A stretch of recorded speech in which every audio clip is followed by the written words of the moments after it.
अगर आपका प्लान है न्यू फिश हॉबी स्टार्ट करने का, या टैंक आपने चेंज करना है या फिशेस चेंज करनी है, तो मेरी ये वीडियो आपके लिए है, क्योंकि मैं इस वीडियो में अपने 6 ईयर एक्सपीरियंस की बेस पे इन पॉइंट्स को 1 बाय 1 एक्सप्लेन करूंगा। और आई एम श्योर 100% कि कोई भी मेरा फ्रेंड ये कंप्लीट वीडियो देखने के बाद इन सब पॉइंट्स की बेस पे डिसाइड करेगा कि उसके लिए क्या बेस्ट है। तो स्टार्ट करते हैं। मेरा नाम है उमैर सईद और आप देख रहे हैं मेरा चैनल उमैर फिश हॉबी। सबसे फर्स्ट पॉइंट, फिश डिसाइड करेंगे कि कौन सी लेनी है, स्मॉल फिश या बिग। इसमें गोल्ड फिश, सिकलेट फिश ये 5-6 इंच साइज की होंगी, बड़े साइज में आएंगी। स्मॉल में टाइगर बार्ब, ग्लो टेट्रा ये मैक्सिमम 3 इंच साइज की होंगी।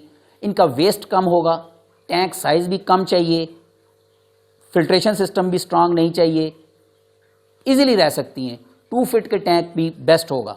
लेकिन अगर कोई मेरा फ्रेंड डिसाइड करता है कि मैंने गोल्ड फिश रखनी है या सिकलेट फिश रखनी है, तो ये तो श्योर है कि टैंक बड़ा होना चाहिए। जिस तरह मेरा ये 4 फीट टैंक है, इसमें मैं गोल्ड फिश भी रख सकता हूँ और सिकलेट फिश भी रख सकता हूँ। अब 4 फीट लाजमी नहीं है, अगर मेरे पास स्पेस हो तो मैं 5 फीट 6 फीट जितनी स्पेस है आपके पास आप उतना टैंक बनाएं। मेरा ये 4 feet length, 2 feet height, 1.5 feet depth, 18 inch, 90 gallon water है ये। इसमें मैं गोल्ड फिश रखूं, सिकलेट फिश रखूं, बेस्ट है। नेक्स्ट पॉइंट है फिल्ट्रेशन सिस्टम। अगर मैंने गोल्ड फिश रखी तो वो वेस्ट ज़्यादा करती है, तो मुझे फिल्ट्रेशन सिस्टम स्ट्रांग रखना है। स्टार्ट में प्रॉब्लम नहीं होगा, ये मेरी ऑब्जर्वेशन कि स्टार्ट के 3-4 मंथ बेस्ट होगा एवरीथिंग। फिशेस भी मे बी स्मॉल हो साइज में, उस टाइम इतना ज़्यादा बायो लोड नहीं होता टैंक पे। आपका टैंक भी अगर छोटा है 2 फीट का है तो वो सर्वाइव कर लेंगी। लेकिन जैसे ही 5-6 मंथ होंगे, उनकी ग्रोथ होती है, तो टैंक तो आप चेंज नहीं करेंगे क्योंकि टैंक तो 1 टाइम बनेगा। लेकिन फिशेस ग्रो करेंगी या मेरा कोई भी फ्रेंड उसमें और ऐड करेगा। स्टार्ट में 5 लाएगा, फिर उसके बाद उसको 5 और ऐड करनी है, 10 करनी है, तो फिर आपका टैंक छोटा हो जाएगा। इसलिए आपका बायो लोड फिर नहीं बियर कर सकेगा, फिल्ट्रेशन सिस्टम भी और टैंक भी। इसलिए फिल्ट्रेशन सिस्टम बड़ा होना चाहिए, टैंक बड़ा होना चाहिए। गोल्ड फिश के लिए तो वेस्ट ज़्यादा को हैंडल करना है, तो सम फिल्टर बेस्ट है, कैनिस्टर फिल्टर, टॉप फिल्टर। अगर मैं कोई इंटरनल फिल्टर लगाता हूँ, पावर हेड फिल्टर टैंक के इनसाइड, तो वाटर क्रिस्टल क्लियर नहीं होगा। जितना मर्जी बेस्ट फिल्टर हो, वाटर क्रिस्टल क्लियर नहीं होता, क्योंकि फिल्टर वाटर के इनसाइड होने की वजह से थोड़ा सा वेस्ट वाटर में डिजॉल्व करता रहेगा वो, और फिर वाटर क्रिस्टल क्लियर नहीं होगा। ऐसे क्रिस्टल क्लियर तभी होगा जब मेरा फिल्टर आउटसाइड होगा। अब मैंने यहाँ पे सम फिल्टर बनाया हुआ है, ये 35 गैलन का। इसका बेनिफिट ये है कि इसमें स्पेस काफ़ी ज़्यादा होती है, इजी हैंडल हो जाता है, मेंटेनेंस बहुत कम, और खुली जगह होने की वजह से हम बायो मीडिया बहुत ज़्यादा रख सकते हैं, जिसमें लावा रॉक्स, सिरामिक रिंग्स, बायोबाल्स, जिस तरह ये मूविंग K1 K5 मीडिया है, ऊपर वेट ड्राई फिल्टर भी है। ये सब चीज़ें आप इजीली रख सकेंगे अगर स्पेस होगी तो। अगर स्पेस नहीं होगी तो फिर मैं नहीं रख सकूंगा। अब इस टैंक सेटअप और इस फिल्ट्रेशन सिस्टम के बाद मैं 40 डेज के बाद 30% वाटर चेंज करता हूँ। लेकिन अगर मैंने फिल्ट्रेशन सिस्टम स्ट्रांग नहीं रखा तो फिर मुझे after 10 days, after 15 days 30% water change करना लाजमी है, या अमोनिया, नाइट्रेट के प्रॉब्लम आएंगे। नाइट्रेट की वजह से हमें वाटर चेंज करना पड़ेगा, अदरवाइज वाटर में स्मेल होगी, या क्लाउडी हो जाएगा, या ग्रीन होने लग जाएगा, या ब्राउन होने लग जाएगा। अगर मेरा फिल्टर सिस्टम स्ट्रांग है तो नाइट्रेट भी कंट्रोल में रहेंगे। अब फिल्ट्रेशन सिस्टम कितना स्ट्रांग होना चाहिए, इस पे बात कर लेते हैं लास्ट में। 90 गैलन टैंक, तो इसका मिनिमम 6 टाइम्स होना चाहिए वाटर का फ्लो मेरे फिल्टर पंप का।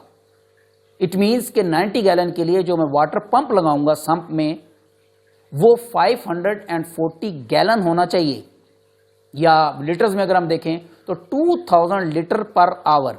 अब मोस्टली जो पंप्स मैंने देखे उनके ऊपर 2000 रिटर्न है, लेकिन एक्चुअल में वो 2000 नहीं होते, मे बी वो 1000 या 1500 के अराउंड हो। ये डिपेंड करेगा, बेस्ट क्वालिटी अगर पंप मैं लूँ किसी अच्छे ब्रांड कंपनी का, तो उसके ऊपर जो लिखा है वो ठीक होगा। लेकिन अगर मैं लोकल मार्केट से लूँगा तो फिर वो जो लिखा है वो एग्जैक्ट नहीं होगा। इसलिए कोशिश करें कि जितना मैक्सिमम बड़ा ले सकते हैं पंप, वो बेस्ट है। ये लिमिट नहीं है कि 6 टाइम्स या 7 टाइम्स ही वाटर का फ्लो होना चाहिए, 8 टाइम्स या 10 टाइम्स। जितना फिल्ट्रेशन सिस्टम बड़ा होगा उससे नुकसान नहीं है, बेनिफिट है। ये 1 टाइम सिस्टम बनेगा लेकिन फ्यूचर में कोई इशू नहीं होगा। अब जिस तरह मैं 40 और 45 डेज के बाद 30% वाटर चेंज करता हूं, अगर मेरा फिल्ट्रेशन सिस्टम स्ट्रांग नहीं है और स्मॉल है तो मे बी आफ्टर 2 वीक तो मेंटेनेंस बढ़ जाएगी। अब मेरा टैंक मेंटेनेंस फ्री, कोई प्रॉब्लम नहीं, everything okay. Next point, winter में हम हीटर लगाएंगे। जिस तरह आजकल विंटर है, मैं हीटर लगाऊंगा, बहुत इजी है, कोई प्रॉब्लम नहीं है। लेकिन मैंने ये भी थिंकिंग करनी है कि समर भी आना है और जिस एरिया में मैं हूं उस एरिया में एम्बिएंट टेम्परेचर अगर ज़्यादा है, लेट्स से 50 के राउंड है, तो मुझे समर के लिए भी कोई अभी से थिंकिंग करनी है। मैं वो फिश लाऊंगा जो हॉट समर को बियर कर सके, अदरवाइज वो डेड हो जाएगी समर में। या मैं उसका कूलिंग सिस्टम, कोई फैन या चिलर या कुछ भी ऐसा सिस्टम अभी से अरेंज करूं ताकि उस टाइम मुझे प्रॉब्लम ना हो। और लास्ट पॉइंट, वाटर पैरामीटर। ये बहुत इंपॉर्टेंट पॉइंट है। कोई भी फिश लाने से पहले जिस एरिया में मैं हूं, जो मेरा टैप वाटर है, उसको चेक करवा लें किसी भी लैब से या किसी फ्रेंड से कि इसकी पीएच क्या है, केएच क्या है, इसमें टीडीएस कितने। अदरवाइज फ्यूचर में अगर मैं वो फिश लाऊं जिसके लिए पीएच वो नहीं चाहिए, तो फिर वो इस वाटर में नहीं रहेगी, उसके कलर नहीं होंगे, फिर वो स्ट्रेस में रहेगी, फिर इल रहेगी, फिर प्रॉब्लम। वाटर पैरामीटर 100% नहीं तो एटलीस्ट 70-80% मैच होने चाहिए। फिश की टाइप जो है उसके लिए जो रिक्वायर्ड है, नेट से चेक किया जा सकता है। मेरे पास ये साउथ अमेरिकन फिशेस थी, जियोफेगस और इलेक्ट्रिक ब्लू अकारा। इनको सॉफ्ट वाटर चाहिए जिसकी पीएच 6.5 से 7.5 के राउंड होनी चाहिए, डाउन पीएच चाहिए। लेकिन मेरा जो टैप वाटर है उसकी पीएच 8.4 है, वो हार्ड वाटर है। इस वाटर में ये फिशेस सर्वाइव कर रही थी, थ्राइव नहीं कर रही थी। इसका मतलब ये होगा कि ये फिशेस एक्टिव नहीं होंगी, उतने कलर ब्राइट नहीं होंगे, हाइडिंग स्पेस पे जाएंगी। तो फिर मुझे इसमें आरओ वाटर ऐड करना पड़ेगा ताकि मैं इसकी पीएच डाउन करूं, टीडीएस भी डाउन करूं, जो कि प्रॉब्लम है। आरओ वाटर मिक्स करना प्रॉब्लम, अगर ज़्यादा ऐड हुआ तो पीएच कम हो जाएगी, अगर कम ऐड हुआ तो पीएच ज़्यादा हो जाएगी। तो वेरिएशन ज़्यादा क्रिटिकल है। इसलिए फिर मैंने प्लान किया कि मैं इनको सेल करूं और यहाँ पे अफ्रीकन सिकलेट ला कर डालूँ, क्योंकि उनको सेम पैरामीटर चाहिए, 8.4 हाई पीएच और हार्ड वाटर। लेकिन अफ्रीकन सिकलेट अग्रेसिव हैं बहुत ज़्यादा, वो फाइट करती हैं। इसलिए मुझे यहाँ पे हाइडिंग स्पेस रखनी पड़ेंगी, स्टोन्स, डेकोरेशन, ताकि वो फाइट कम से कम करें।